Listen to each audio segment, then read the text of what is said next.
Hello everyone, it's been a while. Real life has kept me very busy and the constant YouTube glitches have been quite demotivating. I'm back though, and I really enjoyed sitting down and putting together a video for you guys. I really appreciate those of you who reached out, emailed me, left comments, and came back to the channel constantly to show your support. I love this little community. The plan going forward is to post one of these 30-minute videos every day, maybe skipping 1 or 2 days a week. I also plan to make at least one of the usual videos with sound effects and visuals each week. I've recently bought some new editing software. The only issue is that my computer isn't good enough to run it, and I'll need to save up to buy a new one. So it'll be a while before I can make higher quality videos. Anyway, it's good to be back, and I hope you enjoy the video. This video is designed for casual listening or for sleep, so there's no transition noises or sound effects. I'd really appreciate it if you could like the video before we start and say hello in the comments. Thank you. This happened last year when I was 17, and it's something I will never forget. I was home alone one weekend while my parents were at a work convention out of state. I was upstairs in my room playing Rocket League with 2 of my friends, talking to them on my headset when I heard a thump from downstairs. This wasn't unusual because I have 2 cats who often make a lot of noise while wrestling with each other. So, I resumed my game while turning down the TV slightly to check if the noise persisted. About 2 minutes later, I heard another thump, followed by what sounded like a grunt.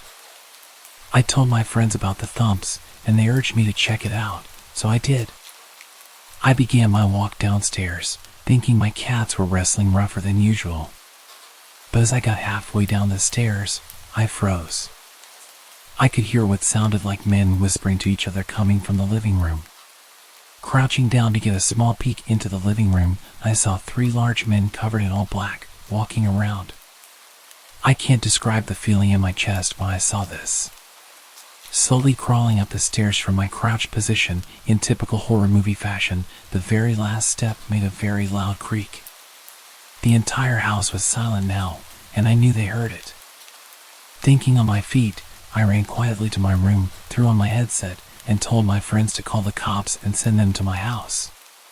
They sounded confused and asked what was going on, but I just urged them to hurry and threw my headset on my bed. As I got to my door to close it, I heard 2 sets of footsteps coming up the stairs. I knew if I locked myself in my room, they would know where I was. So I closed my door and snuck over to my parents' room, purposely leaving the door open so they wouldn't think to check it. About 5 seconds later, I heard a pair of heavy boots hit the wooden upstairs floor, accompanied by another set of footsteps. They got louder as they came down the hall and stopped by my door. I heard pounding on my bedroom door, followed by a deep voice saying, "Open up," before I ran this door down. I got chills hearing this. I made a break for my parents' bedroom window and slid it open quietly, but I must not have been quiet enough because I heard heavy boots go further down the hallway. As I was halfway through the window, a man came into view from the doorway and yelled as he ran towards me. At this point, I jumped out the window, and the man grabbed my ankles, trying to lift me back up. Luckily, I wiggled my feet enough to slip out of my shoes and onto the small roof above my back door. The man followed me out the window as the other man came to the window.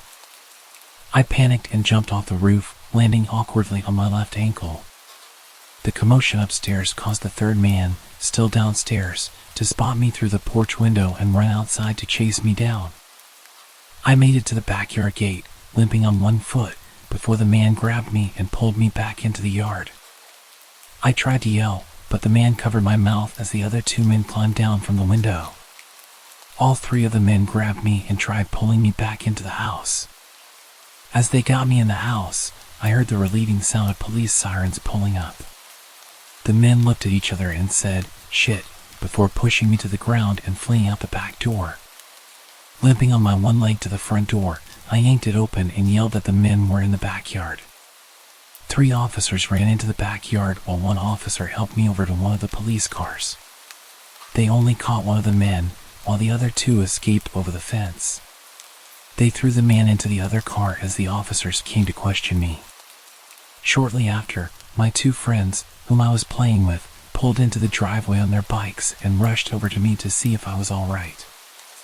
I told them I was okay and thanked them for calling the police, potentially saving my life. The man that was caught was charged with burglary and attempted kidnapping. It turns out the men broke in through the basement window. I was thankful to escape with my life and only a sprained ankle that night. My lesson to all is to always follow your gut and never ignore any sound you hear while home alone.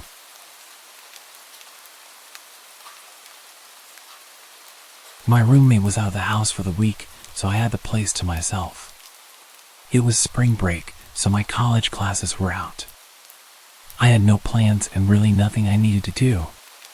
On Monday, I was basically trapped inside due to a huge storm blowing through our city. This was common around this time of year, but it still always seemed worse every time. The trees looked like they were going to blow away, and the house would shake and creak non-stop. Knowing I wouldn't be able to sleep, I decided to just stay up. I turned on the Xbox and started up one of my video games and played for well over an hour, probably until 11 o'clock when the doorbell rang. I paused the game and got up, but then I remembered the fact there was a storm happening. Who would be outside right now? I went over to the front door and looked through the peephole, but nothing. I opened the door.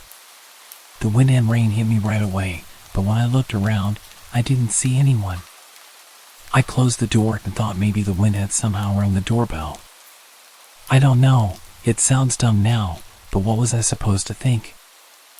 I went back to my game, but only a couple minutes later, I heard a huge crash in the backyard. It sounded like stuff tumbling over and breaking. I immediately knew it was our patio furniture and ran over to the back door. Everything was scattered around the yard, blowing around in the wind. I quickly put on my shoes and went outside, pushing each piece of furniture up against the back of the house.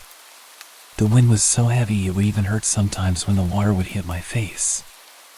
I was rushing, going as fast as I could until I saw someone. They were standing at the edge of the backyard, watching me. I looked back at them for a moment but then grabbed the last piece of furniture and ran inside to escape the rain.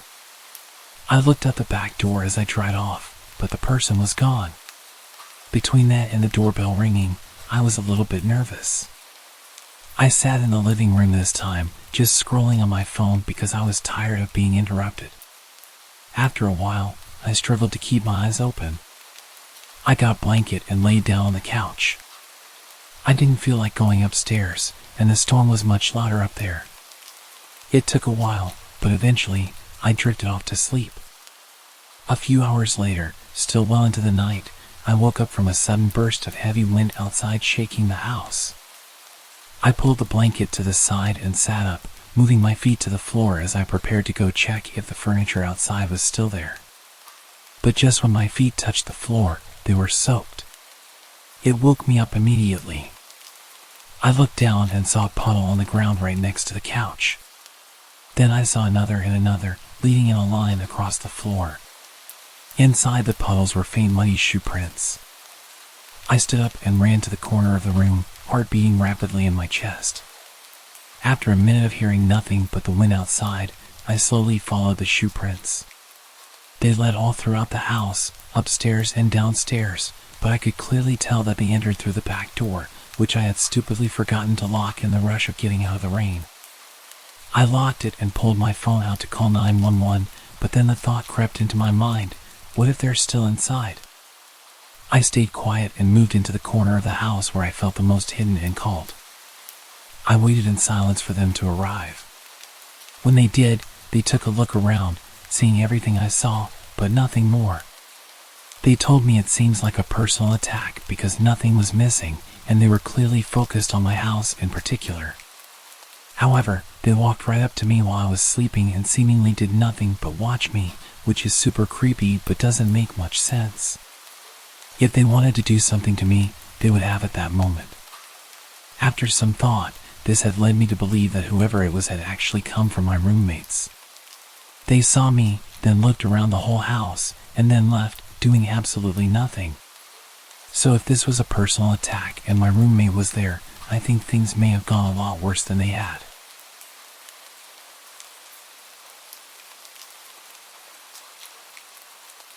I want to share a story about the time my family's house got broken into. It was a really creepy experience. It happened one dark October evening while I was in high school. Back then, whenever I got home from school, I would go up to my room and lie on my bed and read some comics. On the day of the break-in, it was just me in the house. My family had gone shopping, so I shut myself in my room and lost myself in my books. It was great. I needed the toilet though, so I left my room, and that's when I noticed something strange. The smell of tobacco smoke. This was really weird since I don't smoke, and no one in my family does either. I'd never smelled this smell before in my house, so I went in search of the source of the smell. I began my search in my little sister's room as I noticed the door was slightly ajar. I pushed the door open and switched on the light, and in my little sister's room was a full-grown man. There was a stranger in our house. He was holding his shoes in one hand, and he was rummaging through my sister's drawers with his other hand. I guessed that he had taken off his shoes so that he could move around more quietly. My heart stopped, and my skin went as cold as ice. Somehow I managed to ask, "What are you doing in here?" Despite my fear, he started babbling, creating random excuses, none of which were plausible. It was really crazy. My heart was racing now, and I didn't know what to do, so I just grabbed him by the arm. I didn't want him to escape, and he didn't resist or complain. He kept silent. Luckily, my grandfather lived close by, so I led the intruder with me to his house. When we got there, my grandfather called the police. After some time, the police arrived, and they filled us in on the details. After they interviewed him, it turns out that the man lived in one of the apartments across the street that looked directly into our house. Things got really creepy when he told the police that he'd been in our home several times. He said he liked to break in even when there were people in the house. Despite the police interview, the man broke down and confessed. He said the main purpose of his repeated trespassing was the fact that he was drawn to my sister. He had some sort of obsession with her. He told the police that the day I apprehended him, he was looking for some of her underwear to take back to his apartment. He said that the only reason he'd pick my sister was due to the simple fact that she was his type. He confessed to entering other people's homes too, anyone who was his type. He said that the only reason he went unnoticed by the occupants was that he was very careful not to disturb anything or steal a thing. No one knew he was coming or going. It seemed that this guy had an understanding of our family's movements, our schedules, that kind of thing. It was clear that he'd been watching our house and our family for a long time. He knew how to get in easily, must have searched for a weak point of entry. He had done this many times without being caught, and my guess was that he began to get careless, which was how I was able to catch him. I only caught him due to the cigarette smell. I can't tell you how horrifying it is to find someone standing in a dark room in your house when you're at that age. I literally have no words for how frightened I was. Of course, we threw away all of my sister's underwear. We decided to get her new clothes. I mean, how could she feel comfortable wearing anything that man had touched? I think my sister has suffered mentally with this, and it's a thing I don't speak to her about. I'm just glad I caught him. Who knows what else he might have tried doing. Maybe stealing the clothes was just the beginning. I don't want to think about it.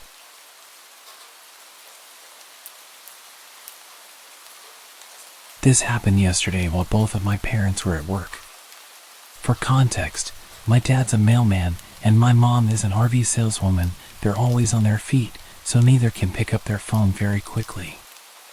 I do have an older brother, but he's at college 2 hours away, so he doesn't matter in this story.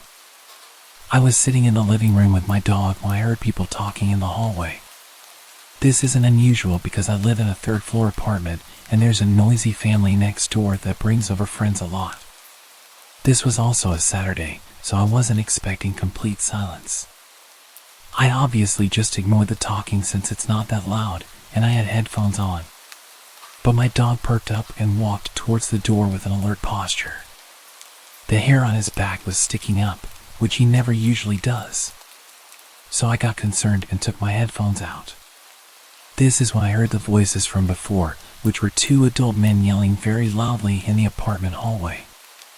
I got a bit freaked out, so I pushed my dog away from the door, made sure it was locked, and crept towards it to make sure they weren't near my place.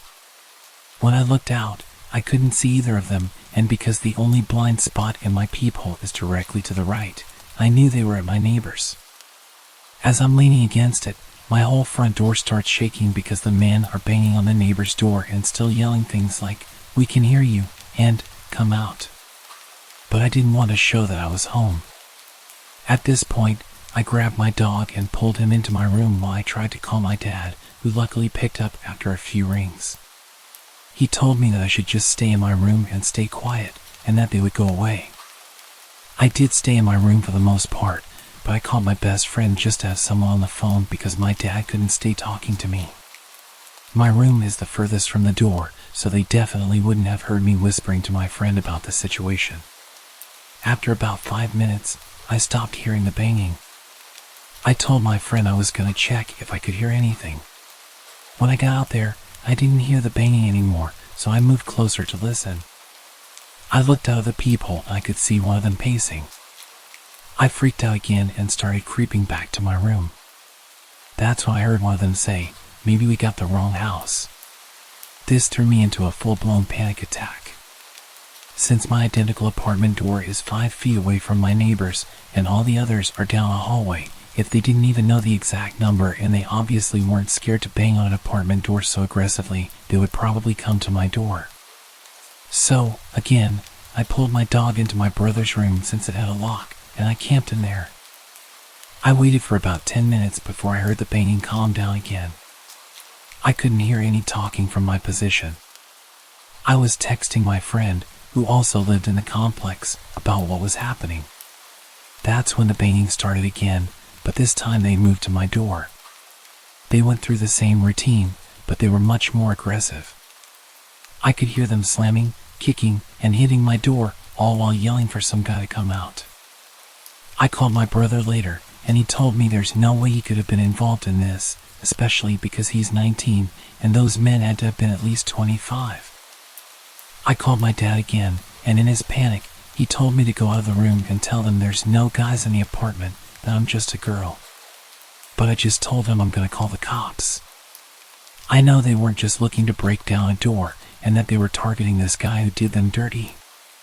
But I still didn't want to go out there because one, even if they're looking for someone else, I don't know if they have weapons, and in their enraged state, they might just cause harm. But they still have the info on me, which leads me to number 2. I'm a high school freshman girl, 5'4", and less than 100 pounds. Quite frankly, I have no fight in me. For example, I'm terrified of knives, so I brought a bowling pin from my room for protection instead. Plus, I was in the middle of a panic attack.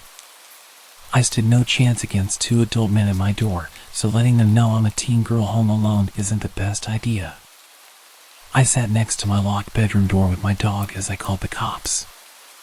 I tried to keep him quiet this whole time, but I didn't want to be suspicious during this situation.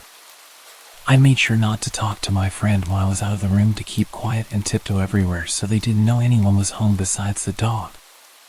I'm pretty sure they didn't know anyone was home, even though they said, "We know you're in there," during their yells. Because earlier, they were unsure if they even had the right place. I was on the phone with the cops for a few minutes before I heard light knocking at my door, making me realize I wasn't so much in shock that I didn't even know the banging had stopped. The operator said it was the cops, so I ended the call and answered the door. The officers told me the guys took off just before they got there, and they asked me a few questions about male family members and if they could have any correlation with this.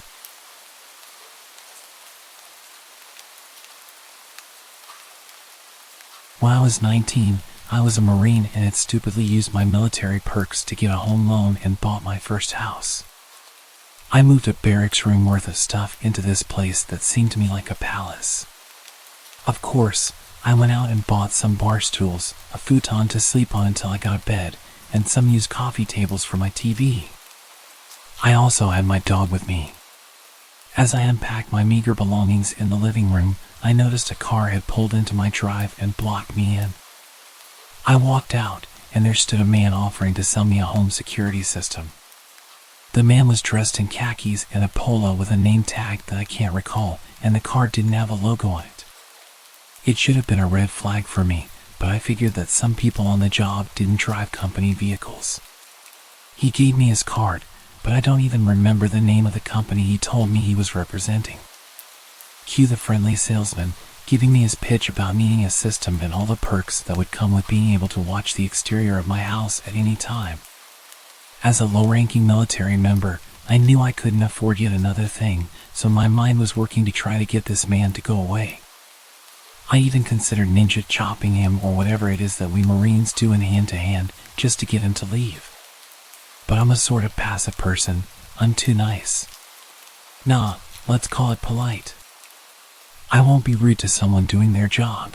I've been in customer service. I can relate.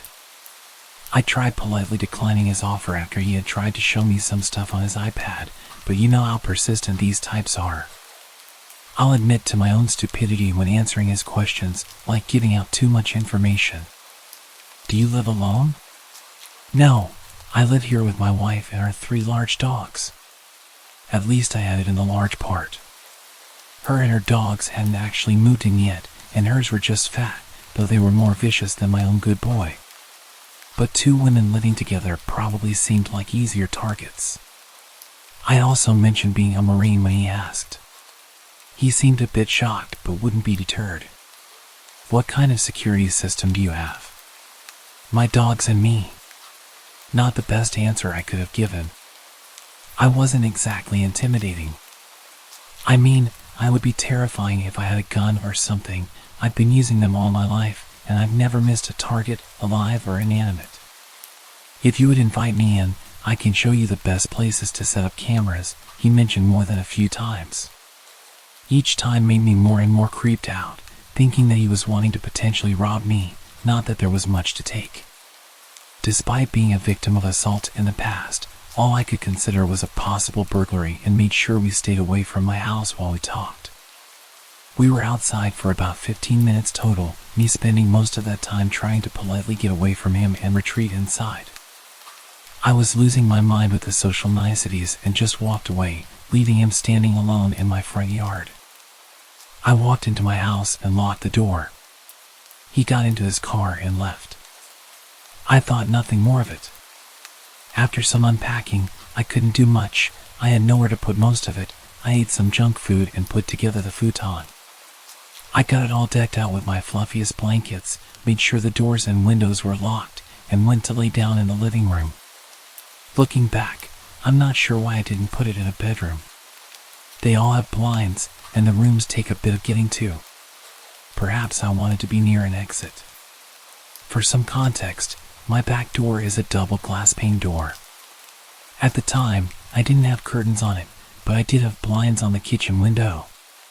My kitchen, living room, and dining room are all connected, but there's a wall in the living room that I strategically situated my futon against so it couldn't be seen by the back doors or the front door window.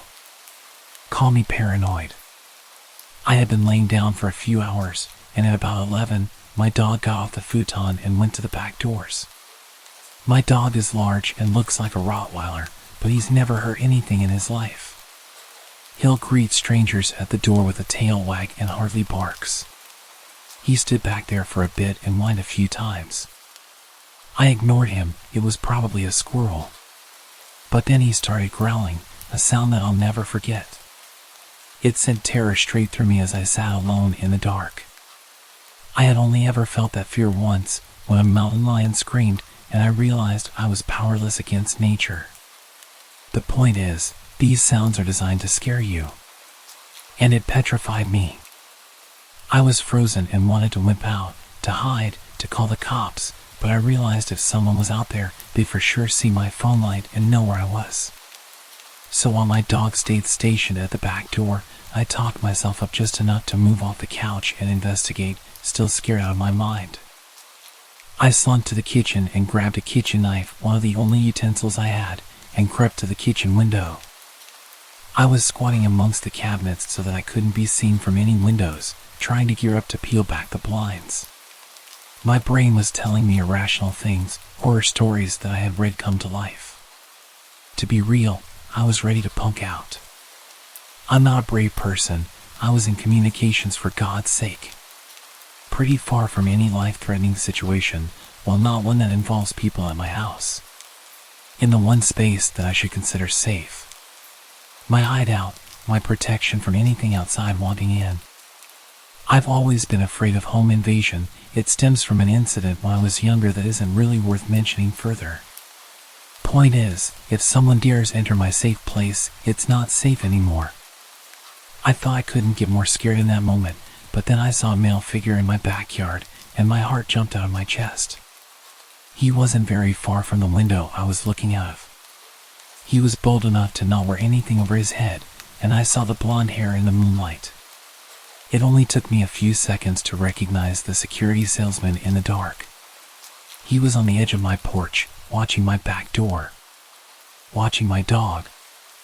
I jumped up quickly, climbed over the bar counter, and turned on the lights as I went towards the back door to let my still growling dog out in hopes that he'd at least get rid of the man, if not injure him. No dice. As soon as the lights came on, he had just enough time to go jump the low part of the fence to safety before my dog even got off the porch. I didn't sleep that night. My dog sat on the futon with me, calm as could be, having done his job. The next morning, I filed a police report, but I couldn't tell them his name or what company he was with, having lost the car he gave me. They sent some patrols through the area, and I found out that all legit salesmen should have an ID upon request. That night, I had 2 friends stay with me, ready for him to come back. We thought he might have set the whole thing up to scare me into buying home security. He didn't come back, and I haven't seen him since.